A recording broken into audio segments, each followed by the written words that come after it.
Radhe Radhe, hello everyone. Let's begin with a new episode.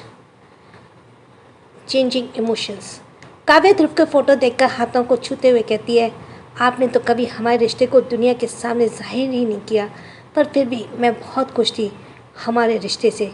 लेकिन अब आपने हमारे रिश्ते को इस कदर आगे बढ़ा दिया है कि चाहकर भी इस रिश्ते को कबूल नहीं पा रही हूँ। फिर थोड़ा रुकते हुए, जिस रिश्ते में हमें कभी सुकून मिला करता था, आज वही रिश्ता मेरे दर्द का कारण बन चुका है। आपके हाथों बंधे रिश्ते से धोखे सॉरी धोखे से अब भी हम निकल नहीं पाए हैं।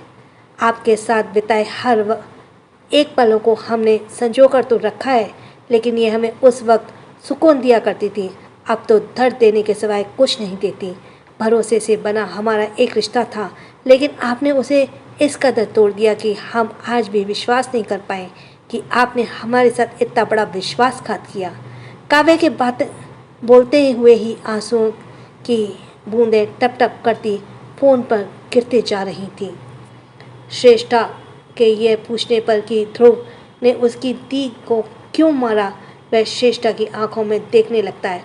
श्रेष्ठा ने जब भी ध्रुव को पकड़ा हुआ था, ध्रुव श्रेष्ठा के आंखों में देखते हुए कहता है, तुम्हें क्या लगता है बेबी, मैं तुम्हें बता दूंगा और तुम मान जाओगे। फिर कुछ देर बाद फिर से कहता है, कभी नहीं, मैं तुम्हारी रग रग से वाकिफ हूँ, तुम मेरी बातों पर बिल्कुल विश्वास नहीं करोगी।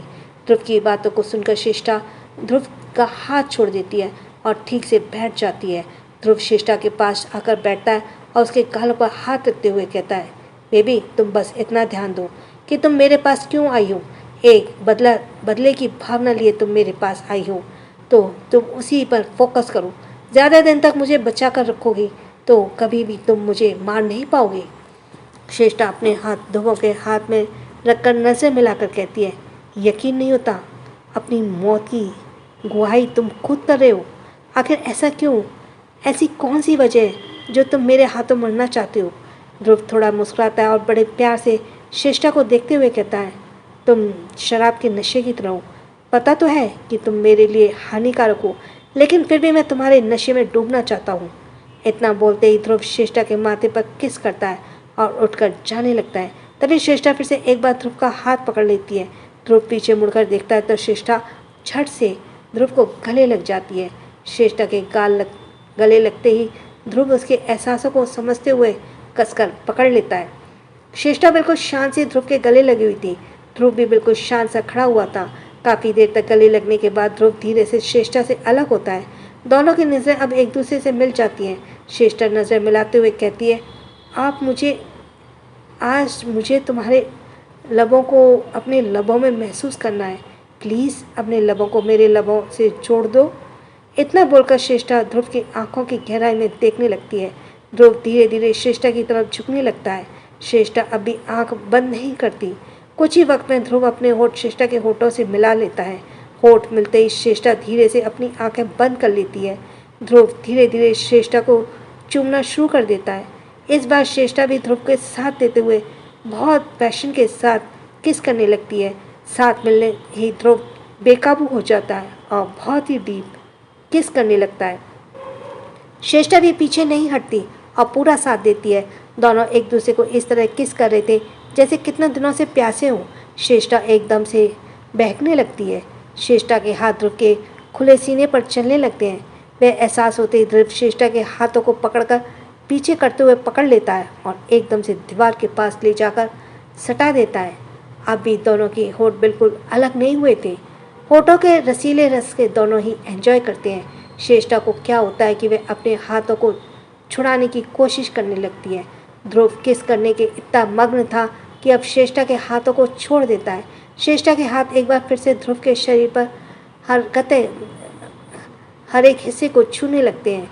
इस बार ध्रुव श्रेष्ठा के हाथों को कसकर पीछे ले जाकर पकड़ लेता है और दीवार से पुश करते हुए एक बार फिर सॉफ्टली किससे डीपली किस करने लगता है। आधे घंटे तक दोनों के होठ ऐसे ही उलझे रहते हैं। फिर दोनों के ही सांसें उखड़ने लगती हैं। ध्रुव धीरे से श्रेष्ठा के होठों को छोड़ देता है। श्रेष्ठा लंबी लंबी सांसें लेने लगती है। ध्रुव भी अपनी सांसों को काबू करने लगता है। कुछ देर में दोनों नॉर्मल होते हैं। ध्रुव श्रेष्ठा को छोड़कर बेड में अपनी शर्ट उठाता है और पहनते हुए बाहर जाने लगता है।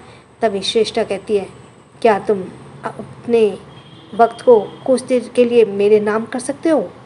यह सुनकर ध्रुव पीछे मुड़कर श्रेष्ठा के पास आता है और उसकी आंखों में देखते हुए कहता है, कुछ दिन क्या, मैं अपने पूरे वक्त को, पूरी ज़िंदगी तुम्हारे नाम कर सकता हूँ। श्रेष्ठा ध्रुव को देखने लगती है, फिर बेड पर लेटकर ध्रुव को अपने पास लेटने का इशारा करती है। ध्रुव भी श्रेष्ठा के पास लेट जाता है तो श्रेष्ठा उसके बाहों में खुद को भर लेती है। ध्रुव भी श्रेष्ठा को बाहों में भरकर आंखें बंद कर लेता है।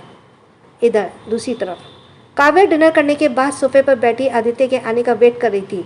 आदित्य कुछ ही वक्त में कमरे में आता है और काव्या ना देखकर आदित्य बालकनी की तरफ नजर डालता है। तभी उसे सोफे पर बैठी काव्या दिखती है। आदित्य के कदम अब काव्या की तरफ बढ़ जाते हैं। आदित्य काव्या के पास सोफे पर जाकर बैठ जाता है। आदित्य के पास बैठने पर भी काव्या बालकनी से बाहर देखती रहती है। आदित्य बस काव्या को देखने लगता है। एक खामोशी भरी पल दोनों साथ में बिताने लगते हैं। सांसों और धड़कनों के अलावा दोनों के बीच कोई आवाज़ नहीं होती। बहुत देर तक दोनों के बीच शांति रहती है। अब काव्या बालकनी से नज़र हटाकर आदित्य की तरफ नज़र डालती है। आदित्य को देखते ही बेचैनी को खत्म करने के एक सुकून उत्पन्न हो जाती है। आदित्य एक काव्य एक दूसरे की आंखों में देख रहे होते हैं। तभी अचानक काव्य आदित्य के गले लग जाती है। आदित्य को इस बात की भनक पहले ही लग चुकी थी कि काव्य कुछ ऐसे ही करेगी। आखिर में आदित्य के सवाल ने ही तो काव्य के पुराने जख्म उभार कर लाए थे। काव्य को बेचैन उसी ने ही तो किया था। वैसे तो वह इस सवाल को पूछना ही नहीं चाहता था, लेकिन अचानक पता नहीं क्या उसने पूछ लिया। आदित्य भी काव्य के गले लगाने से उसे पकड़ लेता है। धीरे से आदित्य अपना एक हाथ काव्य के कमर पर रखता है और दूसरा पीठ पर। सुकून तलाश करते हुए काव्य कसकर आदित्य को पकड़ लेती है। थोड़ी देर की नज़दीकियों के बाद आदित्य काव्य को अलग करने लगता है, लेकिन काव्य और कसकर पकड़ लेती है। आदित्य अब काव्य को अलग ना करते हुए काव्य को साथ लेकर उठ जाता है। काव्य के दोनों हाथ आदित्य के गले में लिपटे हुए थे, तो वहीं अब आदित्य के दोनों हाथ कमर के चारों तरफ लिपटे हुए थे। बेड की तरफ ले जाकर आदित्य धीरे काव्य को लिटा देता है और पीछे हटने लगता है, लेकिन काव्य इस बार भी उसे नहीं छोड़ती। आदित्य हार मानकर काव्य के ऊपर लेटते हुए साइड में लेट जाता है। अब काव्य के गले से हट करके सीने पर चले जाते हैं। वह कसकर आदित्य के शर्ट को पकड़ लेती है। आदित्य काव्य की हरकतों को देखकर खुद ही उसके कमर को पकड़ और करीब खींच लेता है। काव्य की सांसें एकदम से बढ़ जाती हैं, जो आदित्य को अपने सीने पर महसूस हो रही थी। आदित्य भी अपनी धड़कनों को संभालते हुए अपने आंखों को बंद कर लेता है। काव्य की आंखें तो आदित्य के करीब होते ही बंद हो गई थीं। कुछ ही देर में दोनों एक दूसरे की करीबी को महसूस करते हुए नींद के आगोश में चले गए। दूसरे दिन की शुरुआत सुबह की चमकती किरणों के साथ हुई। आज सिंघानिया विला में एक अलग ही रौनक फैली हुई थी। हाल के सोफे पर एक आदमी और औरत बैठे हुए थे और उनके साथ पूरा सिंघानिया परिवार भी उनके साथ बैठे हुए थे। रूहानी सबको चाय देते हुए सोफे पर बैठे आदमी और औरत का आशीर्वाद लेती है। वह औरत नोटों की गड्डी निकालकर रूहानी की नज़र उतारते हुए एक नौकर को बुलाते हुए उसे वह पैसे थमा देती है। काव्या वहाँ खड़ी बस उन सबकी हरकतों को देखती रहती है। उसे कुछ भी समझ नहीं आ रहा था कि आखिर ये कौन लोग हैं। तभी अरुणी देवी काव्या को बुलाती है। काव्या उनके पास चली जाती है। काव्या के जाती अरुणी देवी कहती है, काव्या इनसे मिलो, ये हैं चंद्रशेखर ठाकुर और उनकी धर्मपत्नी राखी ठाकुर। ये रूह के होने वाले सास ससुर हैं। काव्या उनके पास जाकर झुकते हुए आशीर्वाद लेती है। राखी जी काव्या को देखते ही आशीर्वाद देते हुए उसके गालों पर हाथ रखकर अरुणी देवी की तरफ देखते हुए पूछती हैं, इतनी प्यारी बच्ची है, आपने बताया नहीं कि आखिर ये है कौन? अरुणी देवी तुरंत जवाब देती हैं, ये हमारे पोते आदि की धर्मपत्नी है। राखी मुस्कुराते हुए कहती हैं, हीरे को खोज कर लाए हैं आप अपने पोते के लिए। उनकी बातों को सुनकर सब मुस्कुरा देते हैं। राखी जी इधर उधर देखते हुए कहती हैं, आपकी बड़ी बहू दिखाई नहीं दे रही है। यह सुनते ही काव्या के चेहरे पे एकदम से दर्द उभरने लगा। अरुणी देवी एक नज़र काव्या को देखते हुए कहती हैं, जी किसी कारणवश अर्जुन की शादी नहीं हुई। अब सब बिल्कुल शांत हो जाते हैं। शांति तोड़ते हुए राखी जी कहती हैं, हमसे भी अब बिल्कुल नहीं रहा जा रहा रूह को अपनी बहू के रूप में देखने के लिए। दोनों की सगाई को 1 साल से ज़्यादा हो चुका है, तो हम सोच रहे हैं कि क्यों ना इनकी शादी भी कर दें। अब तक तंश यानी तंजस को तंश भी बोला गया है, भी तो बिजनेस के लिए 2 साल के लिए बाहर जा रहा है। इतना लंबा इंतज़ार अब हमसे नहीं होगा। यह सुनते ही तंजस को अभी अभी अंदर आ रहा था, उसकी नज़र सीधे रूहानी पर चली जाती है। रूहानी जो कब से सर झुकाए खड़ी थी, वो एकदम से उठ सर उठा लेती है। रूहानी की नज़र भी तंजस पर पड़ती है। तंजस को देखते ही रूहानी गुस्से से वहीं से चली जाती है और सभी लोगों की बातों में व्यस्त देख तंजस भी रूहानी के पीछे चला जाता है। दोनों की हरकत को काव्या अच्छी तरह से नोटिस कर रही थी। इधर गुस्से में रूहानी चलती जा रही थी। तंजस भागते हुए रूहानी को बुलाते हुए बोला, रूहो रूहो लिसन मी। बुलाते हुए तंजस रूहानी के पास पहुंच गया और उसका हाथ पकड़ लेता है। रूहानी जोर से तंजस का हाथ झटक देती है और गुस्से से कहती है, अब सुनने के लिए रहा ही क्या है तंजस रूहानी की आंखों में गुस्सा और नाराज़गी साफ देख पा रहा था। रूहानी, मैं तुम्हारे करीब नहीं आता तो तुमसे सीधे शादी के लिए अंकल आंटी को बोल दिया। मैं तुम्हारे करीब नहीं आती तो तुमने सीधे शादी के लिए अंकल आंटी को बोल दिया। शादी हो गई तो मुझे कुछ भी करके तुमने करीब जाना ही पड़ेगा। क्यों? यही सोचकर तुमने ये सब किया है ना। तंजस रूह, तुम मुझे गलत समझ रही हो। रूहानी बोलती है कि गलत मैं पहले थी, लेकिन अब मैं तुम्हें बिल्कुल सही समझ रही हूँ। तुम पर भरोसा करके मैंने इतना बड़ा फैसला किया और तुमने मेरे भरोसे को पल भर में तोड़ दिया, हमारे इतने अच्छे रिश्ते को तोड़ दिया। तंजस रूहानी के हाथों को छूने की कोशिश करते हुए कहता है, मेरी बात को समझो रूह, मैंने मॉम डैड को शादी के लिए बिल्कुल नहीं कहा। इनफैक्ट मुझे तो पता ही नहीं था कि मॉम डैड इस तरह से हमारी शादी की बात करेंगे। तंजस को छूने की कोशिश करता देख रूहानी पीछे हटते हुए कहती है, छूना मत मुझे। तंजस के हाथ एकदम से रुक जाते हैं। वह अपना हाथ पीछे कर लेता है। रूहानी जल्दी से वहाँ से जाकर अपने कमरे में जाकर लॉक कर लेती है। कमरे को देखते ही रूहानी की बीते दिनों के पल उसके सामने उभर आते हैं। कमरे में अनुराग, रूहानी, रुमानी, रूहान, अर्जुन और तंजस एक साथ बैठे हुए थे और कोई बेड पर बैठा था, जो कोई चेयर पर तो कोई नीचे। तंजस और रूहानी परेशान सा होकर बैठे हुए थे। रूहानी तंजस को देखते हुए कहती है, तंश, तुम एक काम करो, तुम अंकल आंटी से बोल दो कि तुम्हें मैं बिल्कुल पसंद नहीं और तुम मुझसे शादी नहीं करना चाहते। तंजस सहम जाता है और कहता है, हाँ यही सही रहेगा, सहमत जताते हुए कहता है। तभी अर्जुन तपाक से बोला, क्या सही रहेगा? क्या सही है रूह? तुम दादी को नहीं जानती हो क्या? वह एक बार कुछ ठान ले तो इसके करके ही रहती है। अगर तंश ने ना भी किया तो दादी तुम्हारी शादी किसी और से करवा ही देंगी। रूहानी अब घबराते हुए कहती है, क्या अर्जुन भाई, आप मुझे यहाँ सॉल्यूशन देने आए हैं या फिर प्रॉब्लम बताने? अर्जुन, हाँ मैं सोच तो रहा हूँ। वे अनुराग की तरफ देखते हुए सर पर टपली मारते हुए कहता है, तू चुपचाप क्यों बैठा है? कोई तो आइडिया दे। अनुराग अपने सर को सहलाते हुए कहता है, मैं तो कब से सोच रहा हूँ कि रूह जल्दी से इस घर को छोड़कर चली जाए और आप चाहते हैं कि आइडिया बता, अपने सपनों पर पानी फेर दूँ। अनुराग की बात सुनते ही रूहानी घूर कर उसे देखने लगती है तो अनुराग हंसते हुए कहता है, अरे रूह, तू तो बुरा मान गई, मैं तो बस तुम्हारा रिएक्शन देखना चाहता था। इस पर तंजस कहता है, क्या यार, तू भी, तुझे दिखाई नहीं दे रहा रूह कितनी परेशान है? और तू? अनुराग, रूह से ज़्यादा तो तू परेशान लग रहा है। कहीं तुझे ऐसा तो नहीं लग रहा कि आफत तेरी ज़िंदगी में आएगी तो क्या होगा? इस पर सब कोई अनुराग को घूरते हुए देखने लगते हैं तो अनुराग हड़बड़ाते हुए उठकर जाते हुए कहता है, अरे हाँ, मुझे याद आ गया, माँ ने मुझे बुलाए है। उसके जाने के बाद सभी अपने सोच में डूब जाते हैं। तभी अर्जुन कहता है, क्यों ना तुम दोनों इस रिश्ते के लिए हाँ बोल दो और तंश तुम बोल देना कि तुम अभी फ़िलहाल शादी नहीं करना चाहते। इससे तुम दोनों की शादी भी नहीं होगी और रूह के लिए दूसरे रिश्ते भी नहीं खोजे जाएंगे। रूहानी एकदम से कहती है, रुमानी एकदम, लेकिन अर्जुन भाई, कब तक ऐसा चलेगा? अर्जुन कुछ सोचते हुए कहता है, तब तक तो दोनों अपने अपने जीवन साथी भी मिल जाएंगे, तब रिश्ते को तोड़ देंगे और हो सकता है दोनों के बीच प्यार हो जाए और रिश्ते को आगे बढ़ जाए।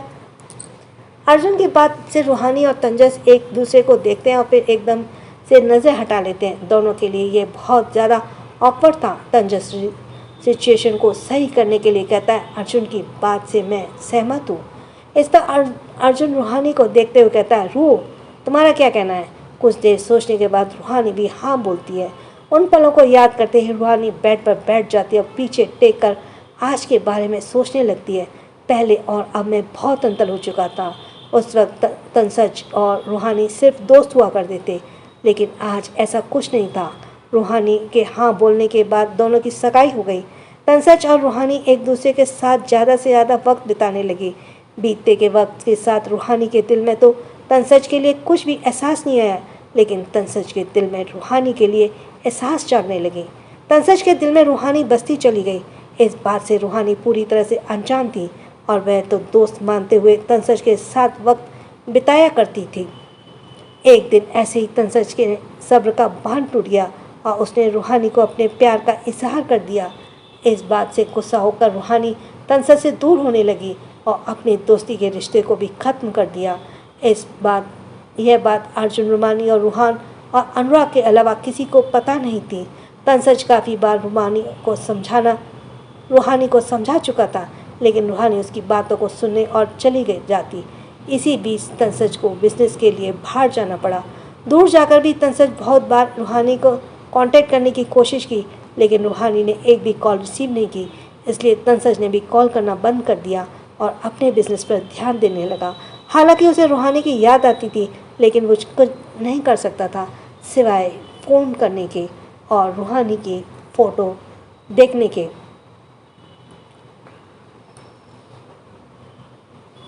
जब हम अपने वक्त को देखकर दिल से कहानी को लिखते हैं, ये मैम के थोड़े से हैं जिन्हें मैं स्किप कर रही हूँ। तंजस गार्डन में चेयर पर बैठा सामने की ओर देखते हुए अपने और रूहानी के बारे में सोचने लगा।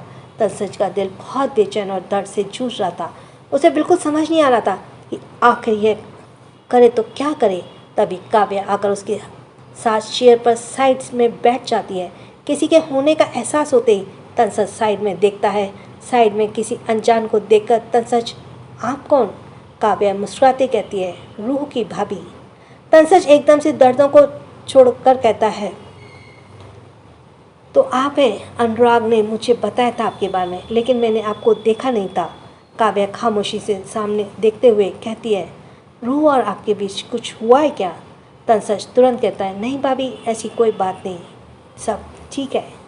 काव्या फिर एक बार खामोशी से कहती है, हमें आप दोनों की बात सुन ली। तंसज एकदम से चुप हो जाता है। अब वह कुछ बहाना भी नहीं बना सकता था। थोड़ी देर के बाद तंसज काव्या की सारी बातें बताता है। सब कुछ सुनने के बाद काव्या गंभीर सोच में चली जाती है। तंसज एकदम से बोलता है, मैं क्या करूं भाभी? कैसे समझाऊं उसे कि मैं जैसे सोच रही ऐसा मैं सपने में भी नहीं सोचा सकता। काव्या शांत सा तंसज के दर्दों को सुनकर महसूस कर रही थी। तंसज उसकी खुशी के लिए ही मैं उसे दूर चला गया था, तो ये तब पता नहीं उसे दूर रहना मेरे लिए कितना मुश्किल था। दिल में अजीब सी बेचैनी दर्द होता था, लेकिन फिर भी मैंने अपने दर्दों को संभाल कर उसकी खुशी पर ध्यान देता रहा। तंसज, मैंने कितनी कोशिश की उसे समझाने की, लेकिन हर बार वह मुझे गलत समझती। अब इसमें मेरी क्या गलती है कि मुझे उससे प्यार हो गया। उसके लिए एहसास दिल में जागता गया। उसको खुश देखने की चाहत जाग गई। इस पर काव्या तंजस से कहती है, आपने उन्हें समझने की कोशिश की, लेकिन उन्हें आपने प्यार का एहसास दिलाने की कोशिश नहीं की। आप उनकी खुशी के लिए उनसे दूर चले गए, लेकिन उनके पास रहकर दुख को बांटने की कोशिश नहीं की। प्यार हो तो गया, लेकिन आपने उन्हें ये एहसास दिलाने की कोशिश नहीं की कि आप सिर्फ़ और सिर्फ उनके साथ रहना चाहते हैं, चाहे उनके मुश्किल वक्त हों या फिर दर्द के वक्त में। काव्या की बात को सुनकर तंजस को पूरी तरह से समझ आ जाता है कि उसने कौन सी गलती की थी। काव्या फिर से कहती है, एक बार अच्छे से उनसे बात कीजिए, अपने पुराने रिश्ते को याद दिलाते हुए, शायद उनको आपकी बात समझ आ जाए। तंसज एकदम से उठते हुए कहता है, वही तो प्रॉब्लम है ना भाभी, वो मुझसे बात करने को भी तैयार नहीं है।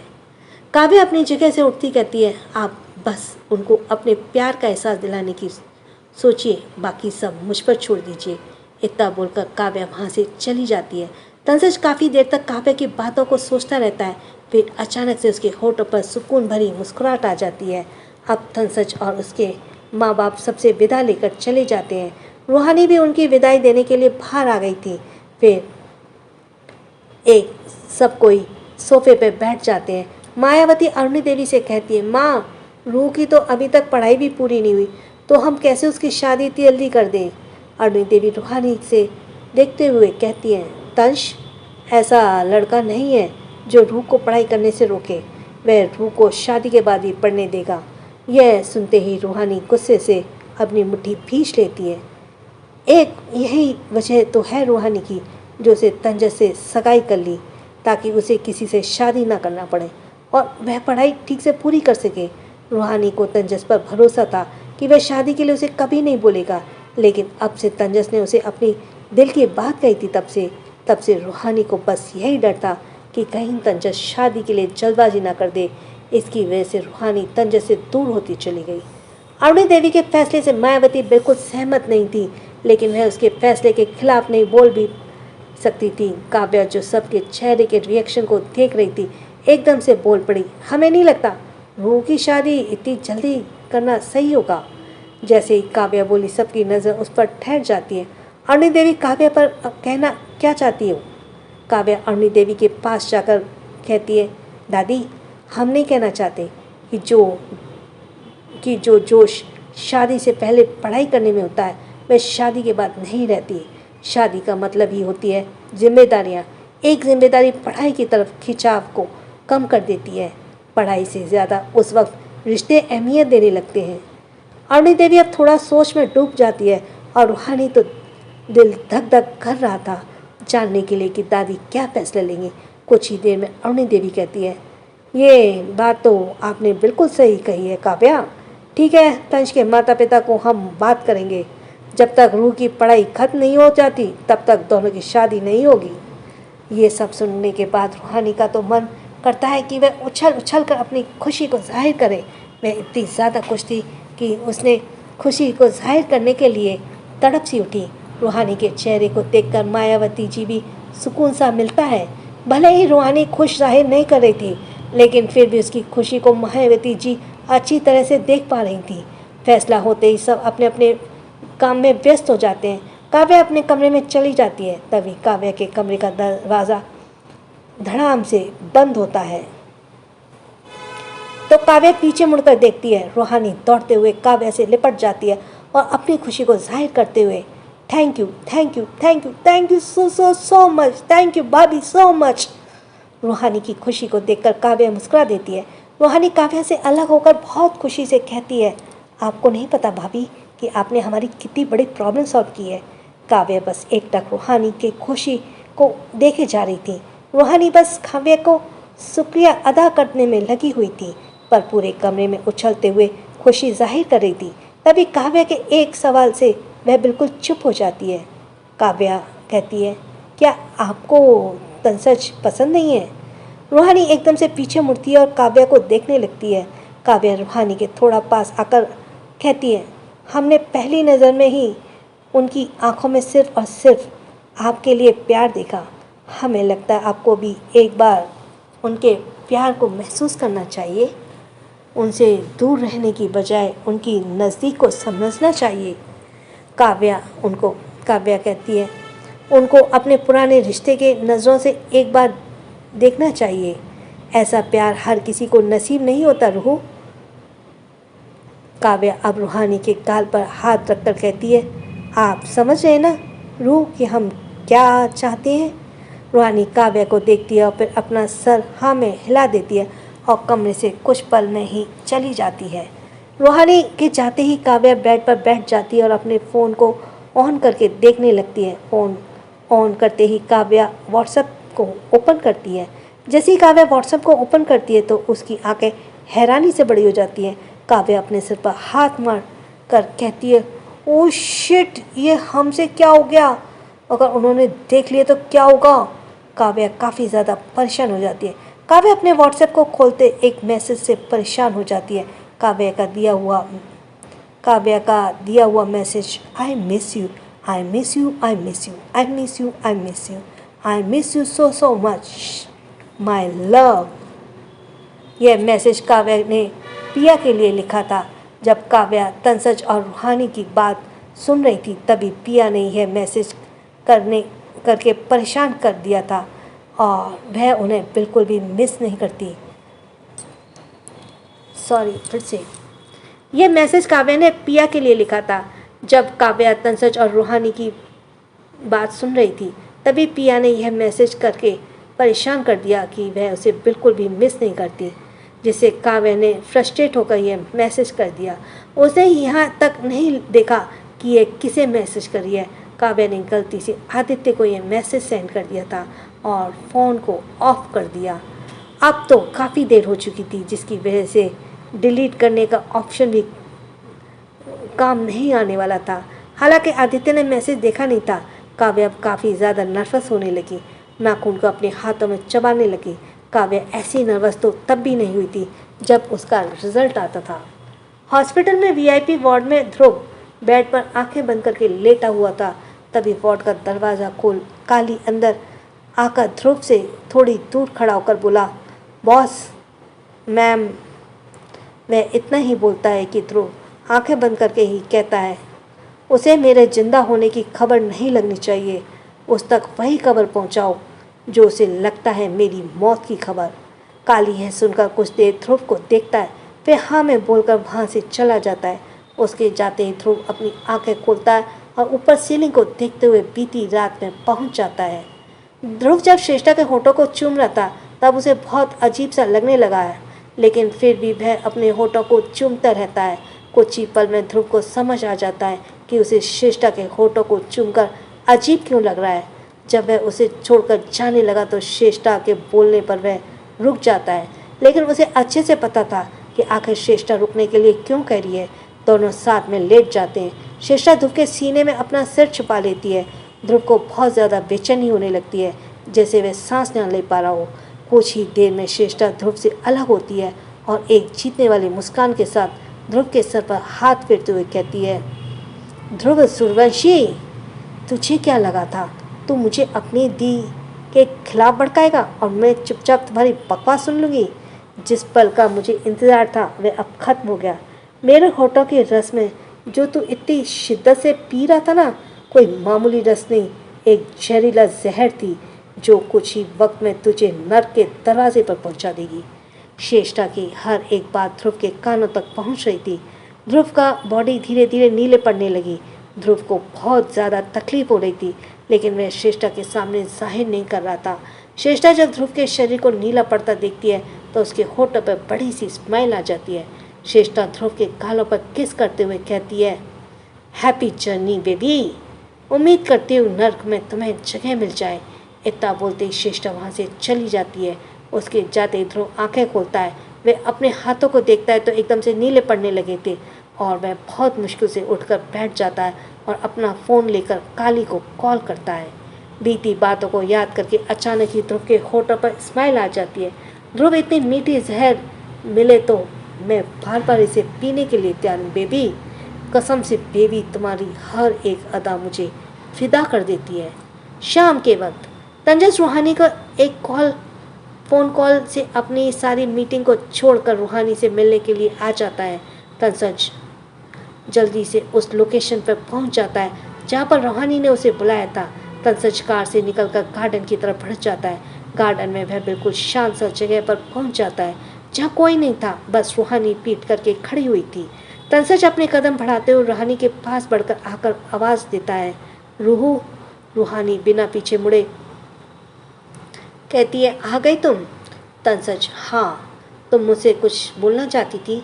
रूहानी अब पलट कर तंजस की तरफ मुड़ती है और मुस्कुराते हुए कहती है, मैं तुम्हें थैंक यू कहना चाहती हूँ।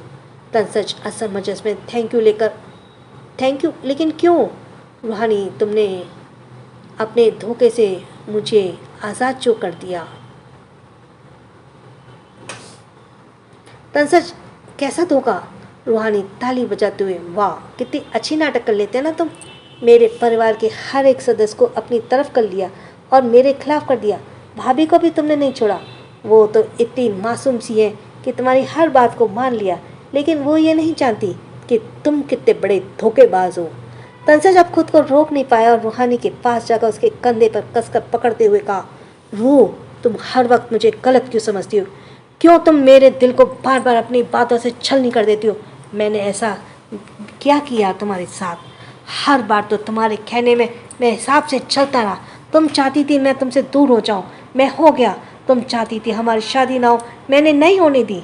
रूहानी तंजस को धक्का देकर बोली, आ गई ना अपनी असली अवतार में? तुम क्या समझते हो खुद को? मुझे समझ नहीं आता। एहसास कर दिया ना तुमने ये सब करने एहसान एहसान से तभी हुई हूँ ना मैं।